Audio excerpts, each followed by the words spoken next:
Hey guys, it's Alex. Today I'm going to be talking about Dark Places by Gillian Flynn.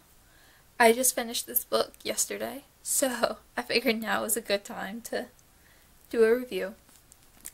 This book is about a girl named Libby. Libby Day.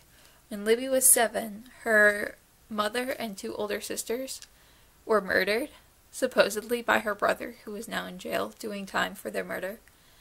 And she testified against him. And now she is 30? 34? She's in her early 30s. I forget exactly how old. And she's run out of money.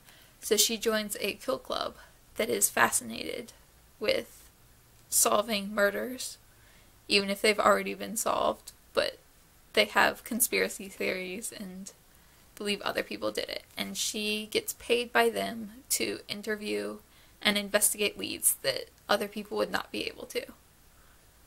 Like talking to her father or her brother in prison and stuff like that.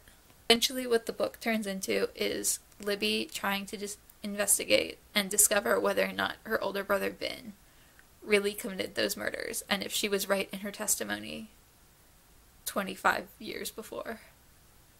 So she's 32. I just did that math in my head. The book is told in 2 parts. The first is in present day, from the point of view of Libby, first person, as she investigates the murders, and it's set in 2010. And then the second part is set on January 2nd in 1985, the day the murders happened. And that part is told from the point of view of her brother Ben and her mother. That part takes place over the course of the whole day. Just that one day, up until the point of the murders. Basically ending with you finding out who committed the murders in the last chapter or 2. This is going to be a spoiler-free review, because I know how much spoilers matter in books like this, since that's like half the point of the book. So I'm not gonna give anything away, so you don't have to worry about watching this if you haven't read the book yet. This is my second Gillian Flynn book that I've read. The first was Gone Girl, which I read 2 years ago, and I also watched the movie, which I think most people have done one or the other by now. But yeah, I really like her. She's a really good writer, like in both the books I've read so far. I've really enjoyed her writing style, and there's nothing in it that I find, bad. Like, there's nothing obtrusive, there's nothing that I'm reading it and I'm like, oh, well, this style really annoys me. Like, she's just a really solid writer. And honestly, I'm gonna try to find Sharp Objects, which is her other book. I think she just has the 3, maybe, but I'm gonna try to find that somewhere and read it, because her other 2 have been good so far. I rated this book 3 out of 5 stars, so it's obviously not my favorite book, but it was pretty good. I really like the character of Libby. Like, that's something Gillian Flynn's really good at, is creating, I don't know what the word for it would be, like, really negative protagonists. So, like, Libby wasn't evil or anything, but she had a lot of flaws that were just really well done, and you kind of hate her at some points, but at the same time you kind of don't. Like, it's hard to hate someone whose entire family was murdered when she was 7, and I don't know. Honestly, for like half the book, I was texting my friend, like, is it possible for a 7-year-old to murder a 32-year-old with an axe? Just after having read Gone Girl, I wasn't sure. I thought it might be a possibility. She's very bitter, and she's very not self-reliant. Like, she runs out of money because she's been living off a victim's fund that was raised by strangers when she was a child. Like, it's in the news. They create a fund that's given to her on her 18th birthday.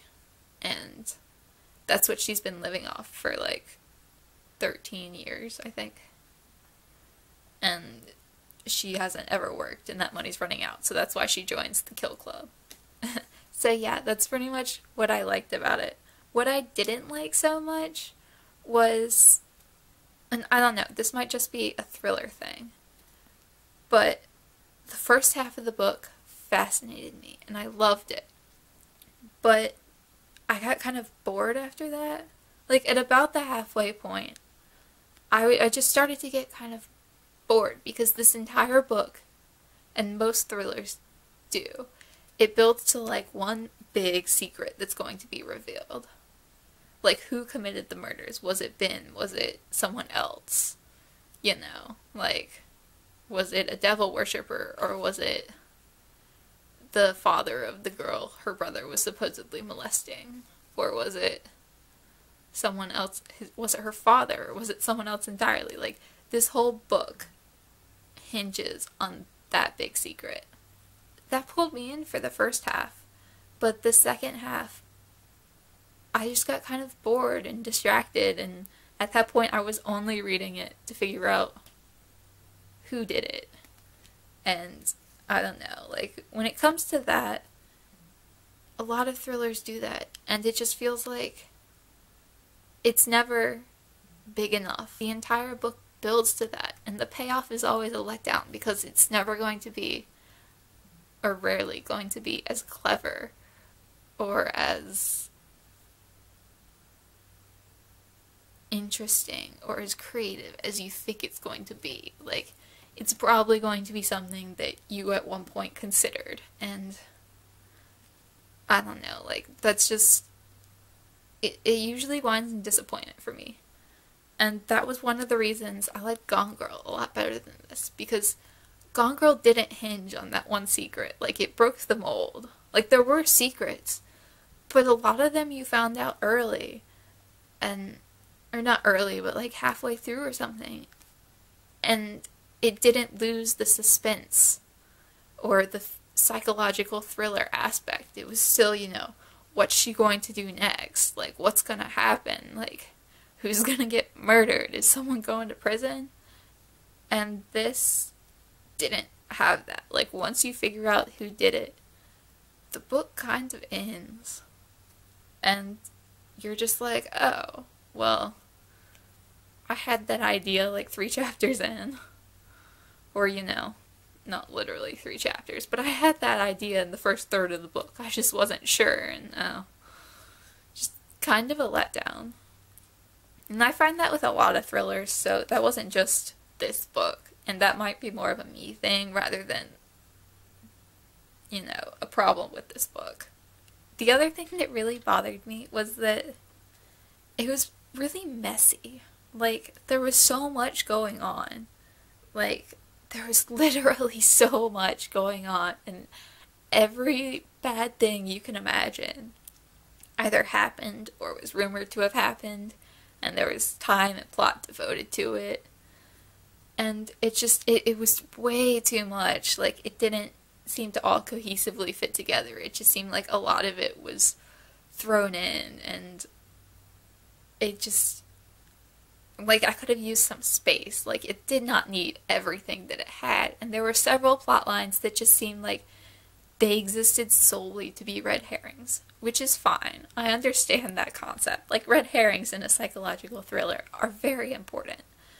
But, like, when chapters and chapters and dozens of pages are devoted to a plot line, and it never goes anywhere, like, it's just, its sole purpose is to be a red herring, like, it just kind of makes me feel cheated.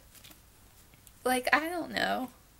It was, like, I read it, and it's just like, oh, that was it? Like, the 80 pages spent on that topic, there was no point to that? Okay. And there were a couple of things like that in here that just, it could have been, I don't know, it could have been pared down a bit. Like, I'm not going to say which specific plot lines because that would be spoilery, but there's one big one that I'm thinking of that if you've read this, you'll probably know what it is. And it was just, there was so much time and space devoted to it in the book, and it never went anywhere. And it wasn't that it was a bad plotline, it's just it had no bearing on the outcome. It never really changed anything. Like, it could have been taken out in its entirety, and the only thing that would have been missing would have been one more red herring. All in all, it was a pretty good book. Like, I read it in a day. Not one sitting, but like, I didn't stop for long periods of time when I read it, which is a thriller thing. If it's a well-written thriller, then there's a pretty good chance I'm just going to sit down and read the whole thing in one sitting. Because I love the obsessive feeling of thrillers. Like, oh my god, what happened? I need to know. And it's like all you can do not to cheat and just skip to the end and see what it was about. See what happened. I really like that. But this was a good book. I thought Gone Girl was by far the better book. I'd probably give that a 4 or 5. I forget what I rated it. But I really liked Gone Girl, and this was okay. It was well written. It was just a few plot things that bothered me. And the main character I loved, just because I hated her a little bit. But it was the good kind of hate, where she's just such a negative person, so bitter, and like, she lacks the ability to do things on her own. And it was really well portrayed that she wasn't sympathetic, but at the same time she kind of was, and it skirted that line of, well, how much do I hate her, and how much am I allowed to hate someone who's been through this horribly traumatic event? I really enjoyed this book, and if you like thrillers, I think you'll probably like it. Yeah, I rated it 3 out of 5, so it was okay. It's a positive rating from me. So, yeah, I quite enjoyed this, given a day's space from finishing it. Just, the ending was disappointing, and it was kind of messy, but all in all, pretty good book. 3 out of 5. You should read it if you like thrillers. If you've read this book, let me know down in the comments what you thought of it and if you agreed or disagreed with anything I said in this review. Let me know what you rated it, and if you've read her other book, and if you like that. I think that's called Sharp Objects. So yeah, that's pretty much my review for this. Bye guys!